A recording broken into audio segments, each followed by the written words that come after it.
Jadi acara ini dipandu oleh brother kita Pak Wawan ya, dengan narasumber yang sangat berkompeten ya, yaitu brother Wahyu. Evangelis Daud. Silakan Evangelis Wahyu. Evangelis Wahyu. Silakan Pak Wawan memandu acaranya. Baik, terima kasih. Selamat malam semuanya teman-teman, Bapak Ibu Saudara, dan netizen dimanapun Anda berada yang sekarang terjangkau siaran langsung dari FIC dan teman-teman YouTube yang lain. Malam hari ini kita kedatangan seorang narasumber dari Gereja Kelasban Baru. Beliau adalah Evangelis Wahyu yang saat ini sudah berkenan sudi untuk bergabung dengan kami untuk mengklarifikasi bagaimana terjadinya atau kronologi terjadinya penjualan gereja tersebut sehingga menjadi tempat ibadah orang seberang atau orang muslim, yaitu masjid gitu. Nah, sekarang sudah ada bersama-sama di tengah-tengah kita. Selamat malam Evangelis Wahyu. Selamat malam. Iya, terima kasih Evangelis sudah mau datang, sudah mau berkenan hadir di tengah-tengah apologetik Kristen yang notabene adalah kita akan bersama-sama untuk mengcounter framing yang dilontarkan oleh mualaf dalam tanda kutip ya kotor lah, nggak jelas itu. Evangelis boleh bercerita apa yang menjadi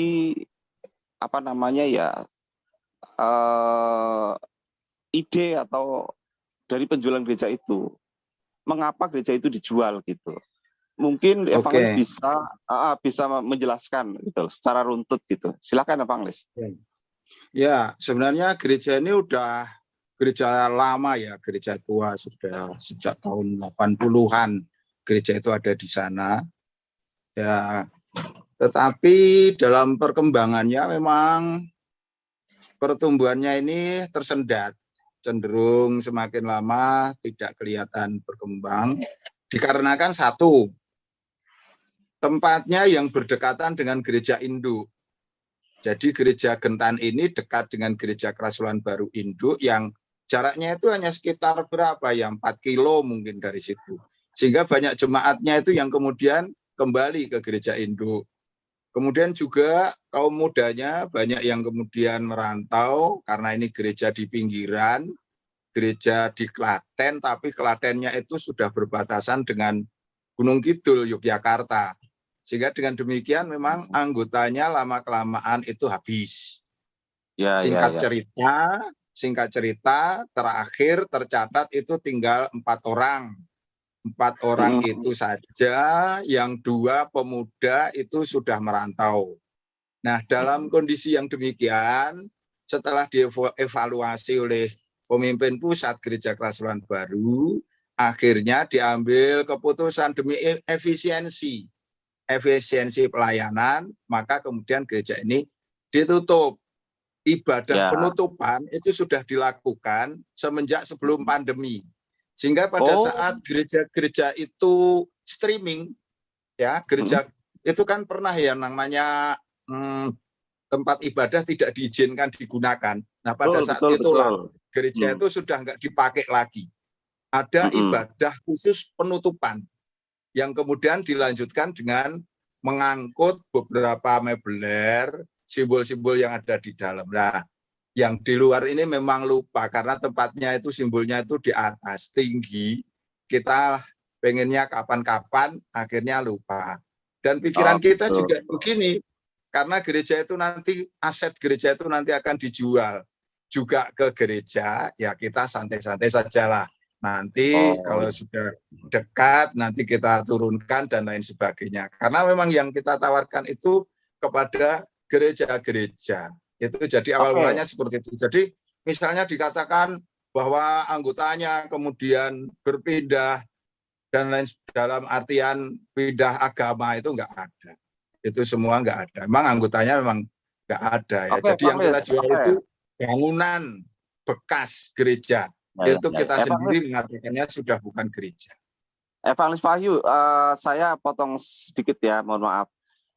Sebenarnya gereja itu mulai ada apa namanya ide untuk dijual itu sejak kapan? Berganti-ganti. Ada jemaat dari gereja induk yang kemudian nyaman kebaktian di situ, maka dia pergi ke situ. Tetapi bukan anggota resmi yang ada di situ. Bukan anggota resmi yang ada di situ. Keanggotaannya di gereja induk. Cuma dia mungkin ingin cari suasana yang baru, kebaktian di situ. Itu masih rutin ya pada waktu sebelum ditutup itu rutin.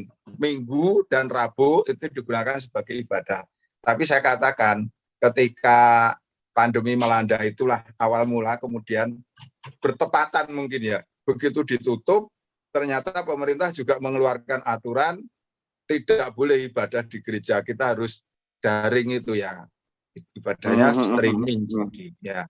Kemudian setelah itu anggota yang masih ada di dekat gereja itu ibadahnya gabung ke gereja induk. Mereka tetap saja di gereja Kerasunan Baru, enggak kemana-mana.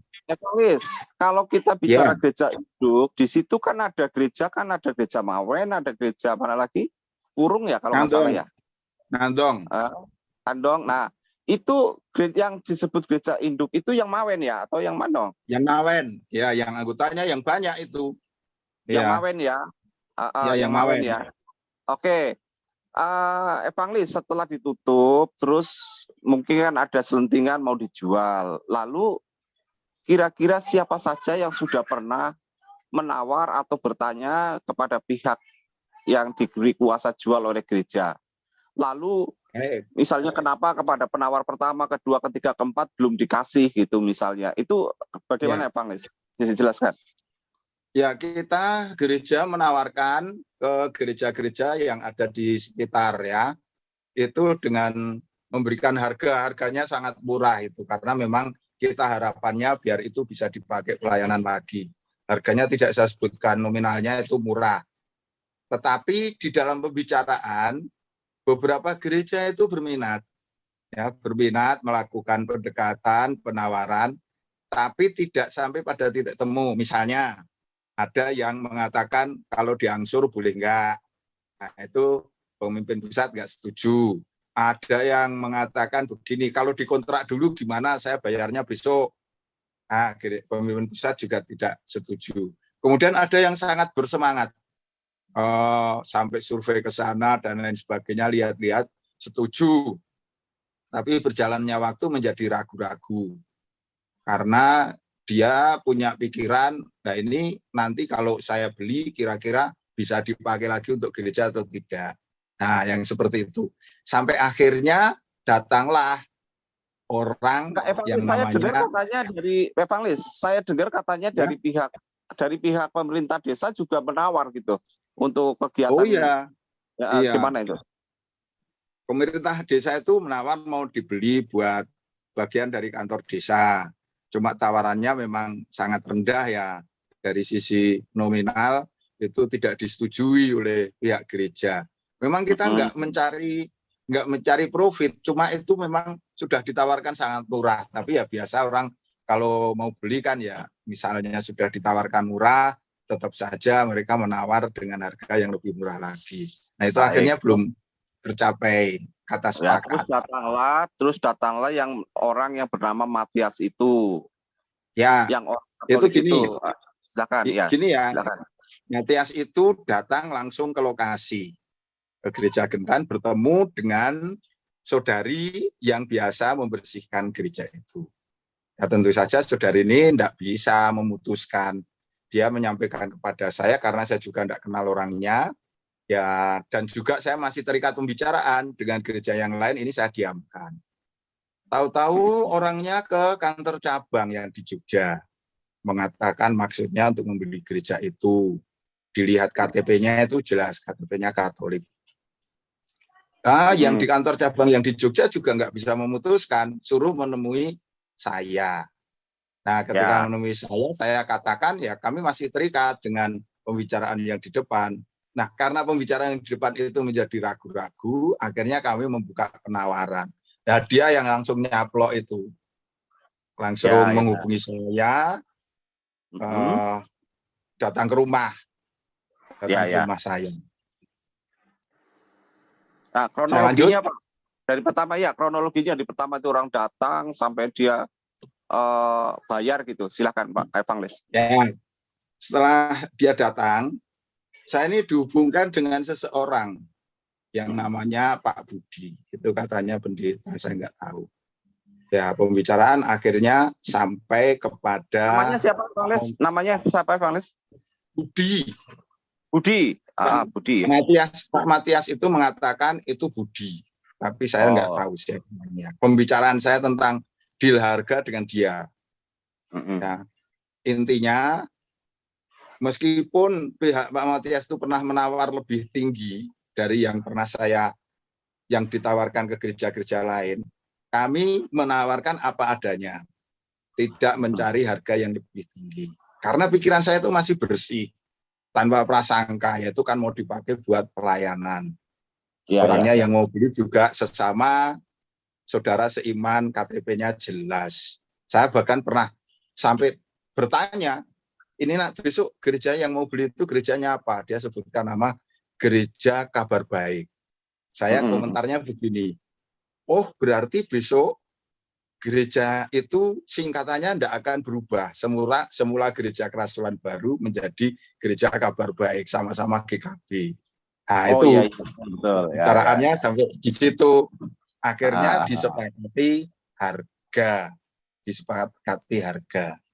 Nah, harga yang sudah ditentukan, kemudian juga dari pihak ini, Pak Budi itu memberikan fee.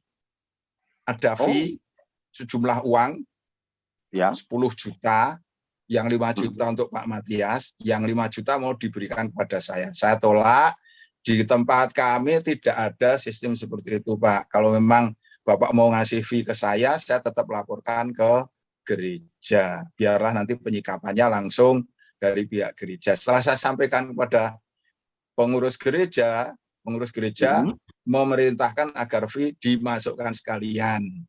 Jadi harganya itu sudah termasuk fee itu. Akhirnya jadilah itu deal ya. Terus hari berikutnya diberi DP. Transfer DP begitu cepat, selang 1 hari berikutnya dilunasi. Ya saya kan senang, memang saya tidak punya prasangka apa-apa. Saya merasa yang diberi tanggung jawab untuk menjual aset itu sudah ketemu pembeli yang baik, ya saya sambut saja. Seperti itu. Akhirnya kita ke notaris. Ditunjuklah notaris. Notarisnya juga saudara kita sendiri.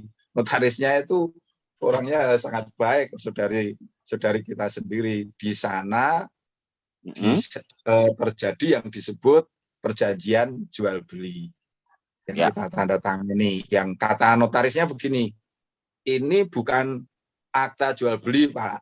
Ini adalah legalisasi atas transaksi yang dilakukan di bawah tangan. Sehingga notaris itu hanya melegalkan pembayaran yang sudah dilakukan atas aset itu. Saya senang saja karena saya juga nggak ngerti di belakang itu ya. Saya senang saja. Betul. Saya merasa sudah selesai, saya sudah plong, saya pulang. Kunci juga sudah diambil sama Pak Matias itu. Malamnya saya diberitahu oleh saudari kita yang menjaga gereja itu. Diberitahu katanya info dari Pak Lurah, Pak RT, gedung gereja itu yang membeli bukan orang Kristen, tapi yang membeli adalah mualaf Cina. Wah, saya shock. Saya kaget luar biasa, tidak bisa tidur semalaman. Saya langsung lapor ke pemimpin pusat. Saya lapor, apa adanya saya ceritakan. Kemudian saya hubungi Matias ini. Pak Matias, saya tanya, terus terang, siapa Anda? Yang membayar, yang beli gereja itu siapa? Dia hanya sebutkan donatur. Donatur itu siapa? Saya tanya. Kemudian disebutkan nama Hani Kristianto. Saya browsing. Oh, ternyata benar itu. Ya sudah, akhirnya terjadilah itu yang saudara sudah tahu semua. Terus dilakukan, terus pada malam berikutnya dilakukan di situ katanya ada buka bersama dan tarawih bersama atau seperti apa, Evangelis? Bisa dijelaskan? Nah, itu paginya. paginya saya dapat info dari saudari kita itu, dapat undangan gedung aset kita itu mau dipakai untuk sholat tarawih dan acara buka puasa bersama. Saudari kita itu diundang, saya juga diundang. Tapi saya nggak datang, saya sudah tahu seperti itu, saya nggak datang. Baru kemudian viral lah itu YouTube itu viral itu. Ya. Jadi evangelis. Intinya gini, coba saya tambahkan sedikit. Ya boleh, silakan. Perjanjian jual beli itu dari Gereja Kerasulan Baru menguasakan kepada saya. Ya. Yang membeli itu atas nama pribadi, Saudara Matias. KTP-nya Katolik, dia mengatakan nanti untuk pelayanan untuk gereja. Ya sudah, akhirnya disetujui oleh pihak pengurus, disetujui, terjadilah itu perjanjian jual beli itu. Disetujui pusat langsung ya juga ya. Iya. Terus gini evangelis, sebenarnya uang dari penjualan gereja itu yang saya dengar adalah untuk menyokong pembangunan gereja yang lebih besar yang di tempat-tempat lain. Itu betul ya? Karena setahu saya Gereja Kerasulan Baru itu adalah gereja yang sangat besar di Indonesia, evangelis. Gimana evangelis, menurut evangelis? Ya kalau seperti itu harus klarifikasi dulu langsung pada pengurus gereja ya. Karena yang namanya uang kalau udah dikelola itu kan nanti kan dicampur, uang kita menganut asas keuangan kita itu kan sentralisasi di pusat yang menentukan semuanya. Uang itu kan langsung masuk satu rekening ke sana. Jadi ya terserah saja, saya kurang tahu dari pihak badan pengurusnya. Tapi bisa jadi seperti itu karena memang banyak gereja-gereja yang membutuhkan pembangunan. Baik yang gereja yang harus direnovasi, diperbesar, maupun juga pembelian lahan dan gereja-gereja yang baru. Baik, evangelis, terima kasih penjelasannya. Lalu gini, evangelis, saya mungkin agak pertanyaan saya keluar sedikit dari topik ya. Sebenarnya kalau evangelis boleh tahu nih ya, kalau gereja di dari distrik evangelis sendiri itu berapa gereja evangelis? Mulai dari Jogja sampai Klaten gitu. Jogja ada sekitar berapa ya? Di tempat saya 8, di sana itu lipat 2 mungkin 16-an.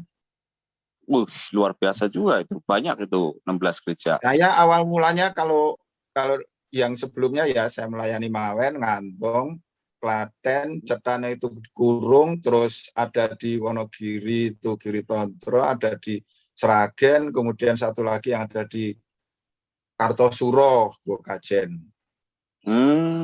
Ada satu lagi bersama Gentan itu. Tidak termasuk Surakarta berarti ya? Ya itu memang distriknya itu sekarang namanya subdistrik. Oh, subdistrik Surakarta ya. Baik. Subdistrik Terima kasih ya. Terima kasih evangelis Wahyu ya. Bagi teman-teman silakan yang mau misalnya mau bertanya sesuatu gitu kepada evangelis, dimohon dipersilahkan. Silakan mulai dari siapa dulu? Pak Hindra dari Australia, silakan Pak Hindra. Ya, salam kenal Pak Wahyu. Saya Hin dari Australia. Ini Pak Wahyu. Dari tadi Pak Wahyu hanya memberikan narasi-narasi ya. Tetapi mungkin teman-teman dari YouTube ini ingin meminta data yang bisa diperlihatkan supaya membuktikan bahwa Pak Wahyu ini benar-benar memberikan bukti gitu loh Pak. Sepertinya jangan hanya narasi aja gitu. Kalau bisa ditambahkan dengan bukti-bukti, maka apa yang kita perjelas atau kita klarifikasi ini semakin mantap gitu loh Pak. Silakan Pak. Apakah foto KTP dari pembeli misalnya bisa jadi bukti bahwa dia itu ternyata KTP-nya itu adalah termasuk secara data di KTP itu saudara kita karena Katolik. Gitu ya. Boleh Pak. Ya, karena itu Matias itu atas nama Matias itu kan didengung-dengungkan Pak di YouTube mereka itu yang sudah beredar. Silakan Pak. Iya. Tapi nge-share-nya gimana? Saya nggak bisa. Kirim ke saya Pak. Kirim ke saya Pak. Ada di galeri. Ya. Kirim ke WA saya Pak. Kirim ke WA saya. Pak Wawan. Iya. Ya. Kirim ke WA. Ya, nanti Pak Wawan nanti. Ini saya yang share ya. Ya. Silakan teman-teman sambil ngobrol. Ada nggak Pak? Ya, Ini Pak, silakan. waktu pembelian itu ada nggak? Biasanya kan ada foto. Nah, ada nggak foto? Foto orang yang membeli itu Pak. Waktu di notaris di mana gitu. Foto diserupakan Pak, itu Pak. Oke. Iya, foto di notaris ada, tapi saya enggak di-share, belum minta. Tapi memang di foto-foto di situ. KTP-nya dulu ya. Ya Pak, silakan. Kirim aja ke saya, Bang Lis. Siap.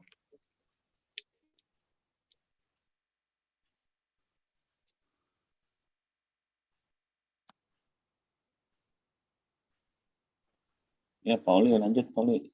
Itu Pak Oli, ini SN. Ya, selamat malam Pak Wahyu. Selamat malam. Begini Pak, Bapak tadi mengatakan ada perjanjian jual beli ya, PJB ya, dengan notaris kan? Ya. Kira-kira apakah nanti misalnya apakah memungkinkan misalnya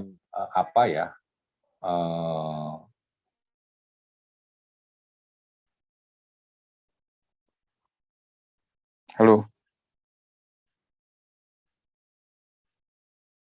jadi lebih kuat ya buktinya supaya kita juga enak mengklarifikasi ini, karena ini kan isunya sudah menjadi liar ini di media sosial dengan framing-framing dari pihak Muslim ya, gitu. Karena saya kira dari notaris itu sangat penting sekali, itu adalah satu bukti di mana memang pembelian ini dilakukan dengan tipu muslihat begitu Pak. Kalau dikatakan menipu karena kami tidak ada kerugian secara materi ya, itu memang kami tidak merasa tertipu. Betul. Maksud Kalau saya dibohongi, itu si Matiasnya yang membohongi saya. Suara hilang. Jadi intinya saya lebih berurusan dengan dia daripada kelompok-kelompok itu. Ya, jadi dia yang mengatakan sesuatu yang tidak benar tentang siapa yang membeli gereja, aset gereja. Karena kalau saya berbicara dengan orang-orang kelompok itu, mereka mengatakan, loh Bapak itu kan jual aset itu kepada siapa saja. Kan begitu. Ya kami termasuk yang berminat, ya kami beli. Kan seperti itu. Nah, tetapi kalau dari sisi si Matias ini, memang ada kebohongannya yang dia tidak terus terang. Bahkan saya tanya, jawabannya itu tidak sesuai dengan fakta. Betul. Maksud saya begini Pak, maksud saya adalah Bapak kan tanda tangan perjanjian jual beli ini dengan Matias ini kan, begitu kan? Ya betul. Ya betul. Oke. Nah, Matias ini sementara KTP-nya menurut Bapak adalah KTP Kristen kan begitu, Katolik ya, Katolik ya, Katolik.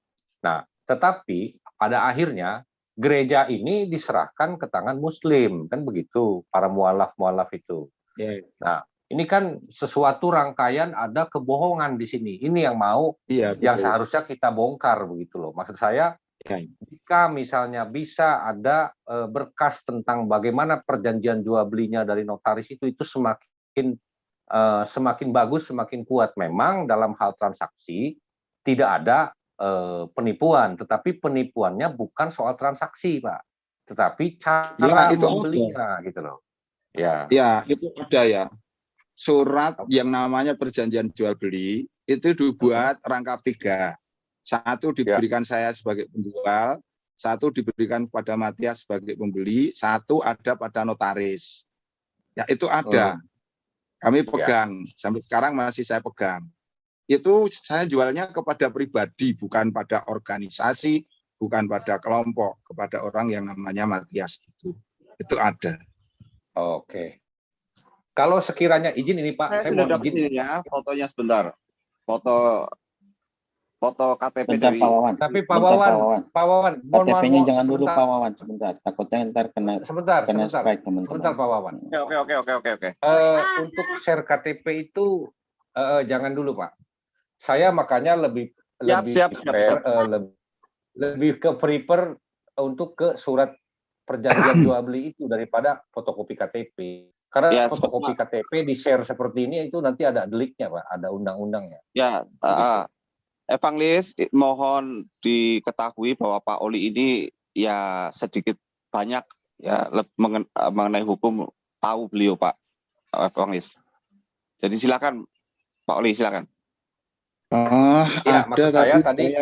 saya mohon izin kalau misalnya boleh surat perjanjian jual beli itu difoto saja, dikirim ke Pak Wawan, nanti bagian-bagian tertentu bisa ditutup begitu loh.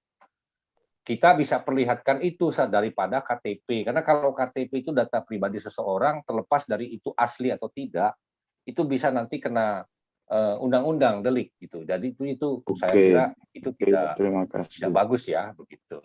Terima kasih. Silakan Pak Wawan. Ya, Evangelis, jadi kalau boleh berkenan di foto aja, nanti saya kirim ke Pak Oli biar sama Pak Oli di ya di skip lah apa yang perlu di skip gitu. Ya, kalau dalam hal ini tidak langsung ditayangkan mungkin bisa ya. Tapi karena saya ini hanya yang diberi kuasa, saya kan harus tanya dulu sama yang memberi kuasa saya. Betul Evangelis, betul, kepada pusat di Bandung ya. Ya. Betul. Mungkin ada teman-teman yang lain yang mau lebih mendalami. Ya, saya juga Bang. Saya dulu Bang. Oke, silakan. Ya, Resen aja yang mau tanya. Resen ya, yang mau nanya Resen ya, silakan. Jadi kalau menurut saya ini aja Bang, lapor aja identitas palsu. Nanti baru sejalannya artinya ketika diperiksa ya apakah benar dia Katolik atau tidak gitu. Sebab kalau misalnya Katolik dia mengaku bahwa untuk gereja A misalnya bisa juga calo. Sebab kalau misalnya gereja Katolik itu nggak mungkin membeli orang per orang karena dia pasti ada dewan gereja atau apa yang membelinya gitu, tidak orang per orang. Jadi bisa saja artinya dia calo dalam hal ini kalau menurut saya sih gitu. Atau ya identitas palsu gitu, bisa jadi seperti itu. Karena tidak mungkin begini Bang. Artinya secara logika seorang Kristen nggak mungkin berbohong untuk dengan alasan mengatakan tadi untuk membuat gereja, tahu-taunya untuk membangun masjid.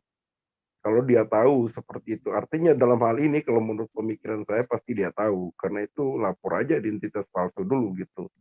Nanti ruang untuk kesananya itu pasti ada gitu. Maksudnya ruang untuk kebohongan tadi ada, walaupun di dalam MOU-nya nggak ada, nggak masalah itu. Yang penting kita lapor dulu, apakah benar ini, lapor aja identitas palsu gitu. Atau Pak Arjuna, jangan-jangan Matias ini adalah mualaf. Sebentar Pak Arjuna. Yang disayangkan adalah karena tidak ada MOU secara pribadi mengenai hal-hal yang disebut tadi. Masalahnya itu. Karena memang dasarnya hanya jual beli saja di situ. Seperti itu. Secara lisan ya, bukan secara tertulis. Oke, siapa tadi yang mau bicara lagi? Silakan. Atau ditanggapi dulu Pak Arjuna ya. Pak, silakan. Oke. Oh iya, ya menurut saya ya walaupun misalnya tidak ada MOU tadi, kita bisa arahkan itu gitu. Maksudnya yang pernah dialami oleh Bang Wahyu, Pak Evangelis. Ya, Evangelis itu pernah merasakan bahwa juga melihat KTP, melihat dan ada bukti tadi. Bukti KTP itu. Nah, bukti KTP itu ya dibawa ke pihak berwenang gitu. Ini saya di waktu itu saya dikatakan bahwa ini orang mengaku Katolik dan dia mengatakan bahwa berminat untuk membeli gereja itu untuk dibangun gereja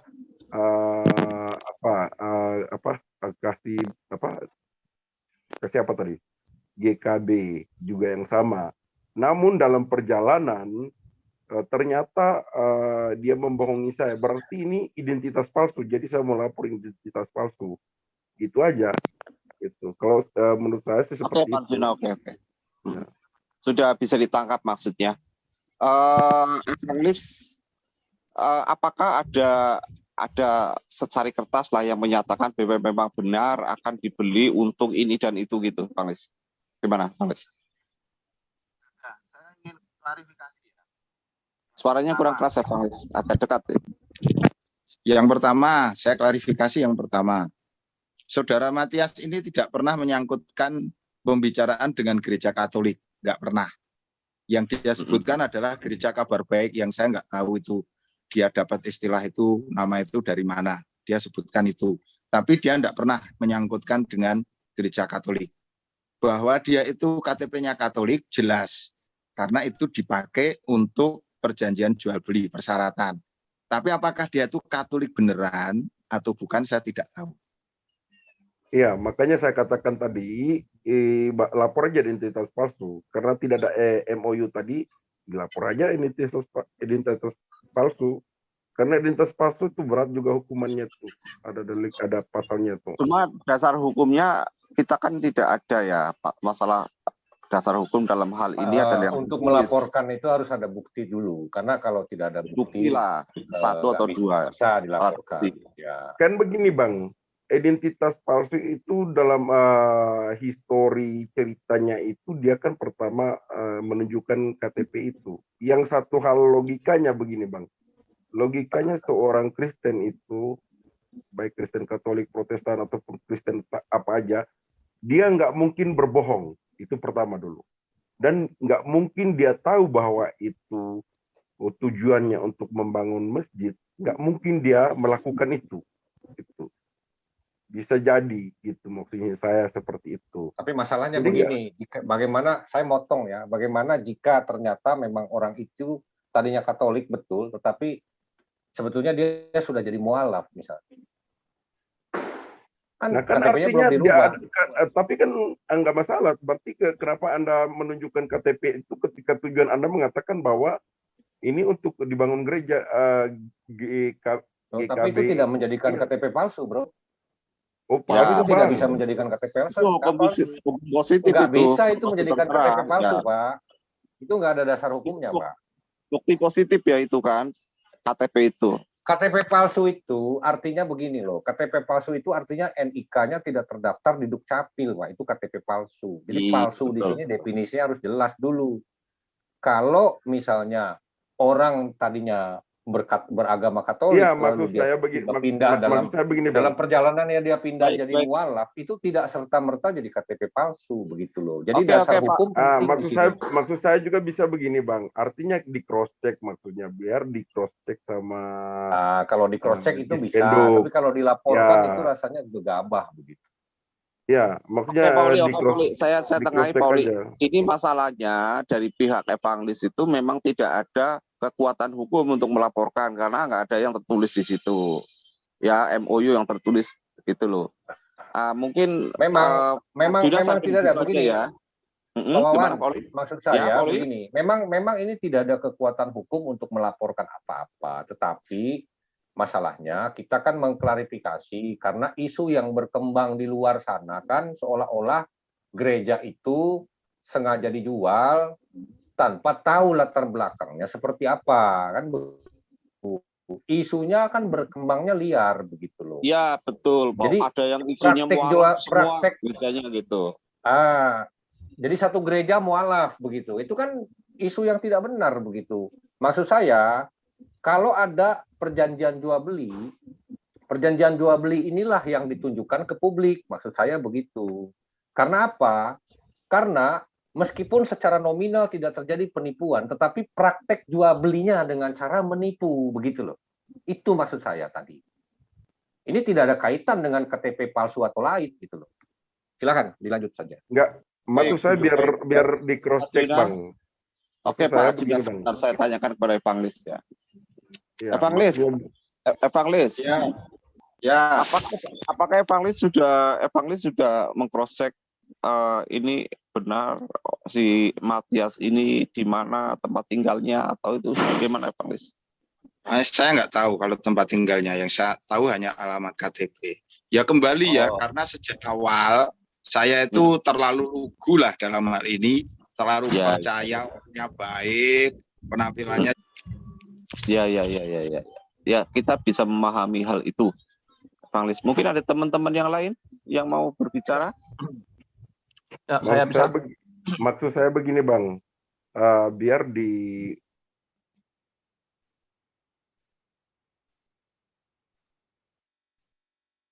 Halo? Ya. ya Saya maksudnya ada pemberitahuan biar penegak hukumnya yang cross check di Dispendukpang soal NIK itu kira-kira NIK itu benar atau tidak, kan bisa saja tahu-taunya ternyata tidak benar gitu, maksudnya seperti itu. Terima kasih, Ya, Bang. atas dasar apa laporannya? Laporannya harus ada dasar hukumnya, bro.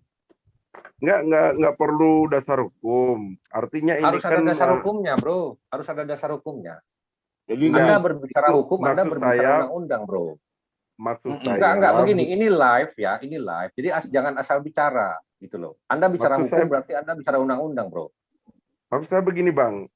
Artinya bukan dilaporkan udah dibuat menurut saya dalam gini, polisi esensi yang mau kita gitu. bahas itu proses penjualan itu yang mau ditegaskan bahwa di sana ada proses kebohongan. Iya. Kebohongan itu. Jadi bukan Ya, mengusut. betul. Baik. Itu Betul. fokusnya, itu fokusnya. Sebentar, Pak Irfan. Ya, bukan menindaklanjuti. Jadi gini ya pertanyaannya. Ya, jadi kalau saya gini, ya kan kita kan sudah dengar nih dari Evangelis Bayu kronologinya, ya bahwa di masa pandemi ini kan tidak ada ibadah di dalam gereja, ya ibadah online. Terus karena di desa yang paling dekat itu ada gereja induk, jadi jemaat yang di desa ini beribadah di gereja induk, kan gitu. Nah, sehingga berapa tahun ini kan gereja ini kan tidak terpakai. Nah, jadi pihak pengurus gereja yang mempunyai tujuan untuk menjual gedung gereja ini, kan gitu. Nah, karena gedung gereja ini juga nanti uang penjualan kan akan dikasih ke pusat, ya kan, untuk dana yang lebih besar lagi, kan gitu. Nah, lalu sampailah cerita tadi, kalau saya simak tadi kan ada pembeli, kan gitu, yang namanya Matias tadi akan mendatangi Pak Evangelis ya, mau membeli membeli gedung gereja ini, ya, dengan mengatakan bahwa akan dibuat menjadi gereja gereja apa tadi Pak Wahyu, Pak Evangelis? Kabar Dia baik. menyebut gereja kabar baik. Ya, gereja kabar baik. Jadi, jadi dengan hati yang tulus, ya, yang dengan polos, karena toh juga tidak beralih kemana-mana, tetap ke gereja, hanya ganti nama, ya. Jadi gereja Kristen Kabar Baik, ya. Hampir sama juga kan GKBI, ya kan, gereja Kabar Baik Indonesia, kan gitu. Jadi terjadilah proses jual beli, kan gitu, sampai di notaris sah, ya kan, diserahkan kepada pembeli yang mengatasnamakan Pak Matias, kan gitu. Nah, rupanya besoknya bukan gereja Kabar Baik, kan gitu, yang ada di situ, kan gitu. Nah, kan itu, melainkan dialih di inilah jadi masjid, kan gitu. Nah, sehingga dari sini kalau saya lihat tadi ceritanya, pihak gereja sebenarnya tidak dirugikan dalam proses jual beli, tidak dirugikan. Artinya mereka sudah menyepakati uang itu, ya kan, deal itu kan hanya sudah ini ya. Hanya yang menjadi satu ini, ya, pihak ini merasa dibohongi gitu loh. Karena awalnya gereja Kabar Baik menjadi rupanya masjid. Nah, itu teman-teman. Jadi kita fokus ke situ aja. Ya, baik, baik Pak Bagus. Saya kira begini, klarifikasi dari Evangelis Wahyu sudah cukup lah ya, sudah cukup mengobati kepenasaran kita gitu ya. Karena memang hanya sebatas itu gitu, bahwa beliau memang terbohongi aja udah gitu loh. Iya, dan semuanya sudah terlanjur, memang seperti itu ya. Mungkin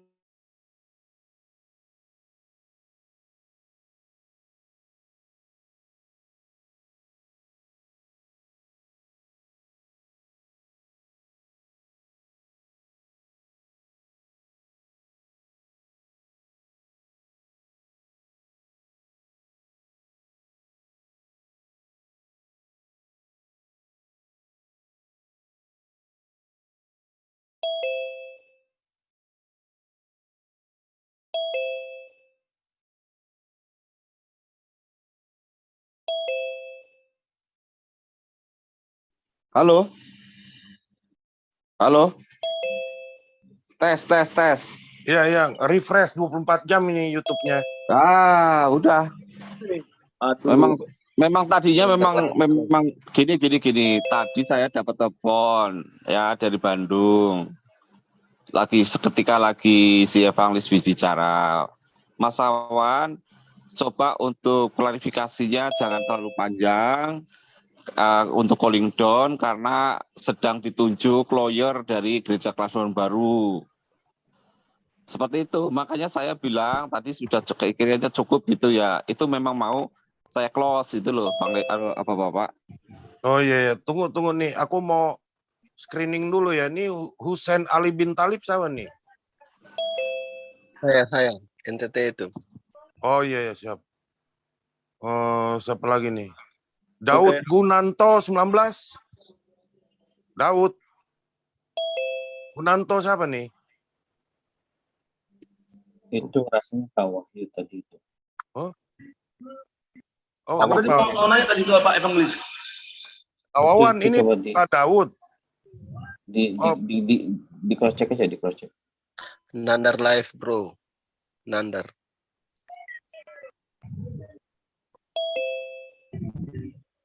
Wawan.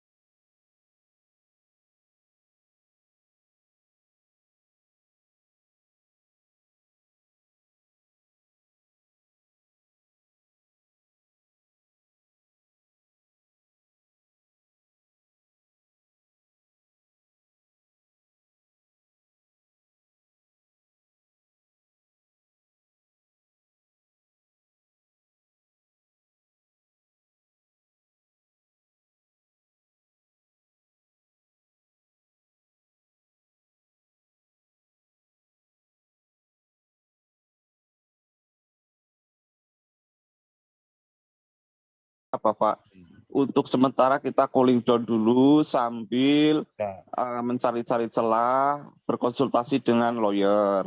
Kalau itu nanti akan... Coba ditanyakan itu aja Pak, pertanyaan saya respon setelah tahu bahwa gereja itu dijadikan masjid, itu aja respon para Kalau respon jemaatnya yang saya tahu, karena memang adik-adik saya juga di sana, sebenarnya tidak terlalu memusingkan hal itu ya, gitu.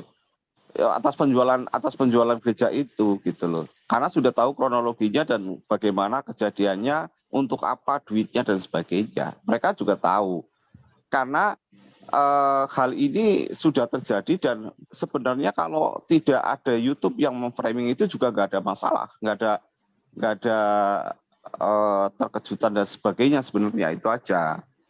Jadi suasana kebatinan anggota Gereja Kelahiran Baru itu biasa-biasa saja, tidak ada hal yang sangat urgenitas gitu ya.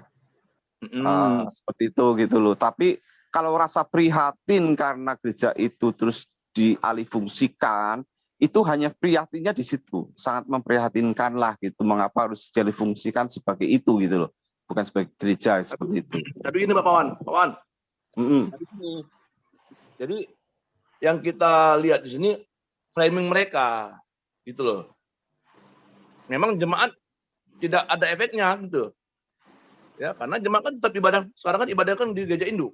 Gereja Kelahiran Baru induk kan itu, yang dekat dengan desa itu. Hanya ketika itu dijadikan masjid, framing mereka ini gitu loh. Kemana-mana gitu loh.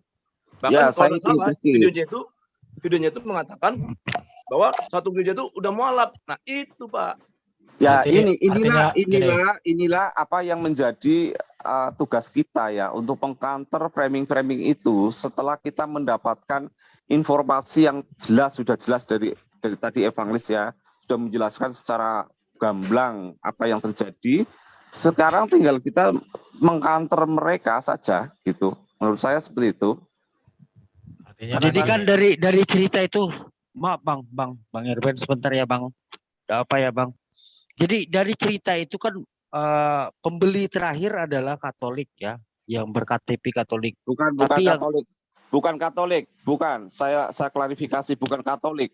orang Katolik. ber-KTP Ya, kan aku bilang dengan KTP. nama-nama Katolik gitu loh. Dan Iya. mengaku dari Katolik gitu, bukan Katolik yang beli.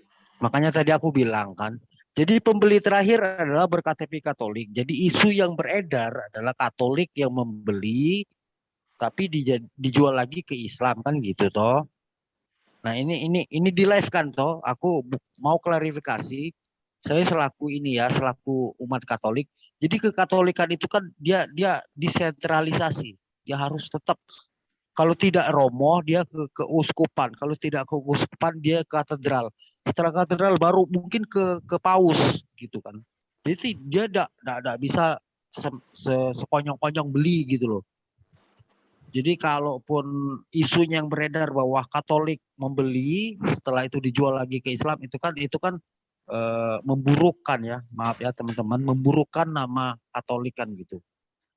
Tapi ternyata enggak. Ternyata yang menjual adalah cuma umat Katolik kan gitu kan. Pembelinya siapa kan kita tidak tahu gitu. Pembelinya mengaku orang Katolik dan gereja itu akan Bro Wawan, menjadi gereja Katolik. evangelis mau pamit itu. Ya. Jadi evangelis mungkin ada dua kata terakhir untuk lebih kita diklarifikasi, sekalian diklarifikasi ya. Klarifikasi bahwa itu bukan Katolik secara organismus gitu. Silakan evangelis. Ya, intinya gini Pak, saya minta dianukan aja. Ini dijelaskan supaya para jemaat-jemaat gereja di seluruh Indonesia tidak termakan isu gitu aja. Ya, bagus ini. Ya. Silakan, Tadi sudah saya sebutkan ya, Bapak Matias sendiri tidak pernah menyebutkan membawa-bawa nama gereja Katolik, nggak pernah membawa-bawa nama gereja Katolik, sama sekali tidak pernah. Hanya Katolik itu saya sebutkan karena di KTP tulisannya agama dia Katolik. Clear ya? Clear Pak. Halo? Ya, cuma. Ya, lanjut lagi Pak. Yang saya dengar tadi hanya untuk gereja Kabar Baik gitu ya Pak ya? Iya, dia ngomong itu, tapi saya juga nggak tahu itu paling ya dia asal comot saja. Ya, intinya perkataannya dia seperti itu tidak bisa kita buktikan gitu karena nggak ada rekamannya. Iya, saya juga nggak tahu itu betul apa enggaknya. Tapi dia ngomongnya ke saya itu. Silakan. Iya. Oke, Pak. Silakan diklarifikasi. Intinya Katolikan itu tidak bisa sekonyong-konyong membeli ya. Apalagi sudah terklarifikasi, Pak. Sudah terklarifikasi Bapak. Terima kasih, Pak. Iya. Oke, teman-teman. Aku resen, aku mau ngomong bentar ya. Jadi memang berita ini sangat penting. Kalau memang di tempat sana ya gereja sana jemaatnya nggak ada masalah, is oke karena tahu sendiri ceritanya. Tapi cerita ini kan bukan untuk bukan aku ngomong aku boleh kasih pendapat resen jangan halo ya sopan ya dari tadi ya nantilah sebentar ya. Silakan Domba. Nah, jadi untuk jemaat di sana terima kasih mereka tidak tergoyahkan karena tahu, tapi teman-teman kita yang se-Indonesia khususnya orang Kristen ya sudah kita klarifikasi sekarang di sini supaya jadi kalian tahu ya ceritanya bagaimana. Jadi tidak usah lagi dipikirkan, tidak lagi usah dilakukan. Memang kayak gitulah mereka. Ya sudah didengar sendiri. Memang kalau dibilang Pak tadi tidak ada bukti ya gimana lagi. Tapi intinya ada bukti akte jual belinya itu. Udah gitu aja. Terima kasih. Oke, terima kasih Pak Domba. Terus tadi siapa yang mau bicara? Sedikit aja ya, jangan panjang-panjang. Silakan. Ya, itu yang aku sebenarnya itu yang dijelaskan oleh Pak Evangelis tadi itu sebenarnya itu sudah clear, udah jelas itu loh. Cuman bagaimana caranya untuk membuktikannya gitu loh. Ngapain pakai KTP segala? Itu nggak ada urusannya sama sekali. Bukti yang nyata itu sebenarnya itu berdasarkan tadi surat, ya kan? Surat penjualan, perjanjian penjualan, terus surat tanah itu, dan itu pun juga kronologinya itu pembeliannya itu pada awalnya itu seperti apa itu, dan itu pun berdasarkan saksi-saksinya itu apa saja, siapa saja yang menemuinya itu jelas karena di dalam penyidikan itu sebenarnya itu yang diminta itu sesungguhnya ya surat-surat itu, surat-surat saksi berdasarkan kronologi yang ada di TKP itu. Kalau yang masalah KTP itulah itu ya ribet itu nanti jadinya. Jadi kronologi peristiwa itu bisa hilang. Baik, Itu sih kalau dari saya. Oke, terima kasih. Jadi teman-teman, terima kasih sekali ya atas partisipasinya di dalam acara ini. Kita mengklarifikasi. Masih ada yang resen itu, Pak. Siapa? Masih ada yang resen, Kenisa, Awa. Kenisa. Ya, Oke, Pak Kenisa silakan. Sedikit aja Ya, Pak Kenisa, silakan. Ya, selamat malam semuanya. Sebetulnya memang ini tidak ada kerugian material untuk organisasi gereja yang jual gedung gereja itu ya. Cuman kan yang terjadi adalah kejadian ini dijadikan framing oleh pihak mereka bahwa seolah-olah bahwa satu gereja itu berpindah agama, ya kan, dari gereja menjadi masjid. Ya ini dijelaskan aja, karena tipu daya itu biasa dilakukan seperti itu oleh mereka. Itu aja. Terima kasih semua. Selamat malam. Oke, selamat malam Pak Kenisa. Baik, terima kasih teman-teman. Bentar, aku dong. Bentar. Pak Irfan belum bisa nih tadi ya. Iya, jadi gini. Silakan, Pak Irfan. Aku ada nonton di YouTube Islam. Dulu mereka di sini menyembah manusia, sekarang menyembah Allah Sang Pencipta. Dulu mereka di sini menari-nari, sekarang di sini bersujud. Aku nonton di YouTube-nya. Tetapi yang mau saya pesankan sama Itu mereka framingnya itu ya. Sebentar dulu. Yang mau saya pesankan, yang mau saya bilang sama mereka, kalau dengan cara berbohong Anda mendapatkan itu dan Anda bangga, maka saya katakan, aku kasihan dengan kalian. Bagaimana kalian para mualaf itu ingin menunjukkan kebenaran kalian, tetapi dengan cara seperti itu. Apakah seperti itu memang kualitasnya kalian? Atau kualitas bagaimana? Gak ngerti aku. Jadi yang mau saya bilang sama kalian, kalau aku itu sangat-sangat saya tidak setuju dan saya malu kalau kita meraih sesuatu itu dengan cara berbohong, dengan cara tidak jujur. Itu menurut saya cara-cara yang tidak bagus.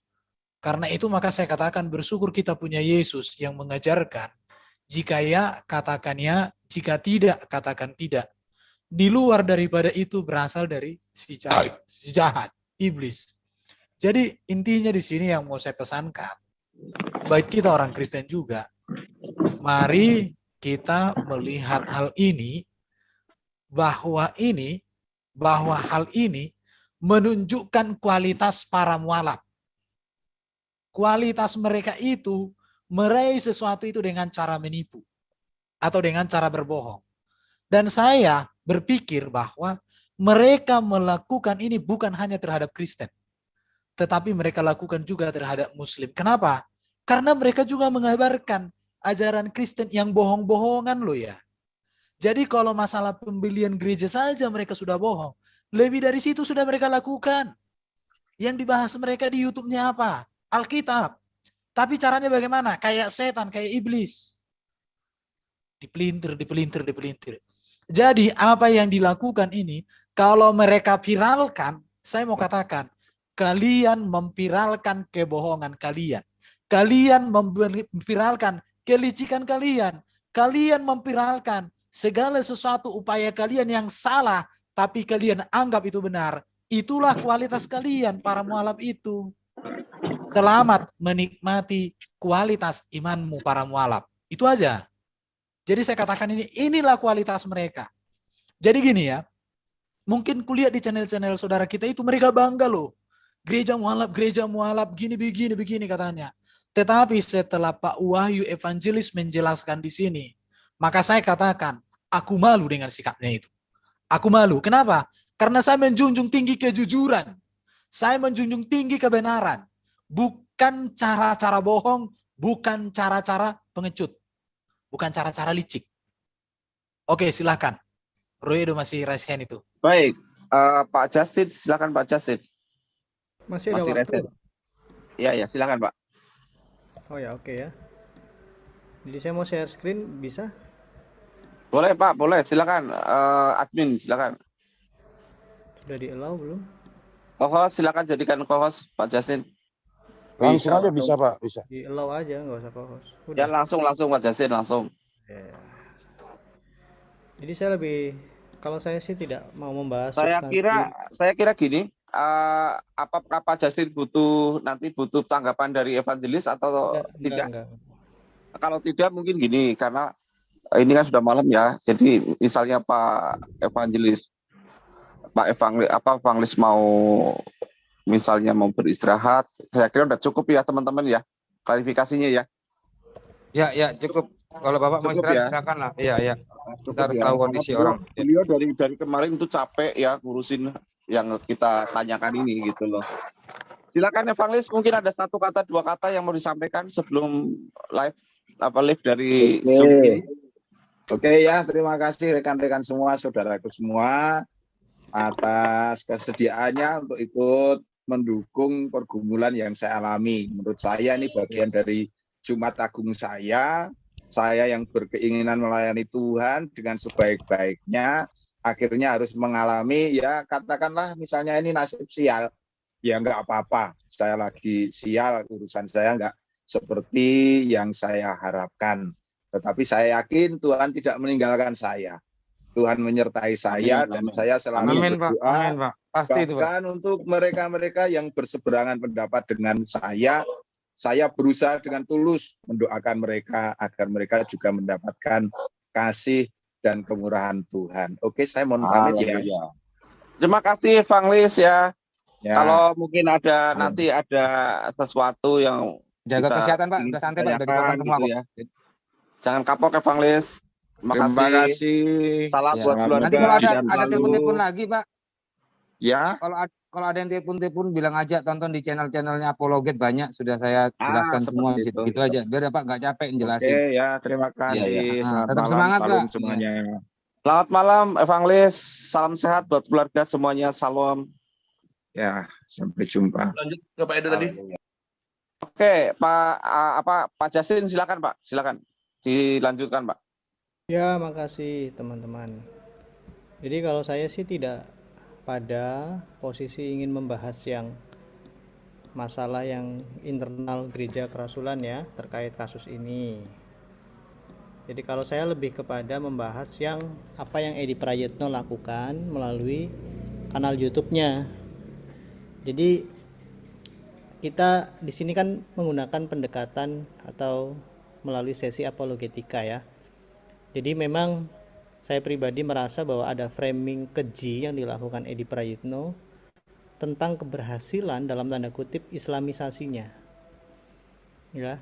Nah, nanti saya akan jelaskan ya mengapa menggunakan kata tadi ya islamisasi. Nah, ini kanal YouTube-nya Edi Prayitno, para penonton ya. Jadi kami kan berbasis data ya. Di sini ada URL-nya saya kasih, nanti boleh kan ini tampil ya di YouTube. Dan dia sudah punya 156.000 subscriber. Jadi dampaknya tentu sangat merugikan kekristenan. Mengapa demikian? Karena dia ada di dalam judul YouTube-nya ini ada kata gereja dan tentu kekristenan dong gitu ya. Terus saya belum selesai sebenarnya membuat paparannya karena dadakan juga kan. Jadi salah satu indikator framing yang menurut kami tendensius dan merugikan kekristenan ya pertama ya, jadi isi kanal YouTube Edi Prayitno memang lebih banyak bersinggungan dengan keimanan Kristen ya, dengan agama Kristen. Itu nanti bisa dicek sendiri ya, seperti apa yang ada di kanal YouTube-nya itu ya. Nah, kemudian ini ada dua fakta ya. Pertama, dia menggunakan menggunakan judul dengan kalimat seperti ini. Gereja ini kami beli. Ini saya kasih pointer ya. Nah ini ya. Gereja ini kami beli, akan dibangun masjid dengan nama Masjid Isa Al-Masih. Kemudian di dalam deskripsinya, Alhamdulillah Allahu Akbar, gereja kerasulan baru di Klaten, Jawa Tengah, berhasil kita beli dan akan kita bangun. Jadi menurut saya ini sudah framing dan tendensinya tentu untuk kepentingan dia pribadi ya. Mungkin kepentingan saya tidak tahu, dia mungkin punya komunitas atau apa, tapi tendensinya jelas merugikan kekristenan. Nah, mengapa demikian? Karena ketika dia menggunakan judul seperti ini, ada kata akan di sini. Gereja ini kami beli, akan dibangun. Nah, padahal dia tidak membeli gereja, dan tidak berdasarkan klarifikasi dari pihak Gereja Kerasulan Baru tadi, evangelis ya Wahyu mengatakan ya tidak mungkin menjual ke sembarang orang. Bahkan sempat kesimpulannya ya sempat terperdaya begitu ya. Saya menggunakan kata terperdaya karena memang perantaranya itu berKTP Kristen, bahkan sempat menginformasikan akan dibangun gereja juga ya, meskipun tidak ada hitam di atas putih. Ya sudahlah, itu urusan GKBI ya, Gereja Kerasulan Baru Indonesia. Tetapi kalau dihubungkan dengan ini yang Edi Prayitno lakukan, ini jelas seolah-olah orang yang baru melihat ini, melihat judul seperti ini seolah-olah Edi Prayitno melakukan pembelian langsung, ya kan, melakukan pembelian langsung, dan sepertinya mulus-mulus saja Gereja Kerasulan baru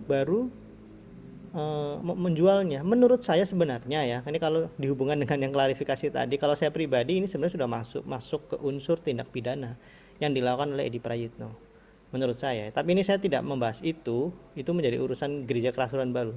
Yang menjadi poin kami dan saya pribadi adalah bagaimana kami para apologet Kristen merespon hal-hal yang menjijikan seperti ini yang Edi Prayitno lakukan.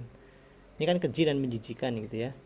Nah, terus kemudian kalimat kedua ya, frasa kedua, tadi kan frasa pertama, gereja ini kami beli ya.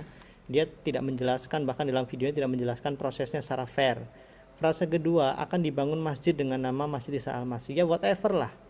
Mau dikasih nama Edi Prayitno, kolok juga boleh gitu. Tapi apa maksudmu dengan memberikan hal seperti ini ke publik? Kamu punya 156.000 subscriber dan sudah 18.000 yang melihat berapa hari ini. Pertanggungjawabanmu bagaimana? Ini yang disebut dengan framing ya. Ini menjadi kata-kata bersayap dan multitafsir, dan tentu tidak fair, tidak mewakili kondisi sepenuhnya. Bukan dia yang beli kok. Oke. Terus yang kedua ya, baru berapa detik ya? Baru 4 detik di play videonya sudah muncul overlay tulisan yang di depan begitu ketika video itu di play begitu ya. Detik-detik. Nah, tulisannya seperti ini ya. Detik-detik gereja ini kita beli. Nah, detik-detik gereja ini kita beli dan akan menjadi masjid. Nah, tentu ini kata-kata yang sangat mencederai perasaan umat Kristen. Apalagi yang pernah bergereja di situ. Nah, masih banyak fakta-fakta lain yang sebenarnya perlu kita tampilkan, tapi mungkin saya mesti berbagi waktu dengan teman-teman yang lain. Saya juga belum membuat paparannya secara menyeluruh. Tapi usul saya nanti kita bikin sesi saja, ya maksimal sampai akhir zaman, minimal sampai Edi Prayitno tobat gitu ya. Nah, terus yang terakhir, ini lebih ke otokritik ya, ke internal kekristenan. Jadi saya pribadi, nah, tetapi bagaimana ke depan supaya kita meminimalisir tidak terjadi lagi hal-hal yang seperti ini? Ya saran saya ya memang harus hati-hati sekali ketika melakukan proses jual beli, apalagi kita di negara yang Indonesia yang minoritas, hak-hak kita sering terperkosa, tercederai, penegakan hukum juga sering tumpul ke kita,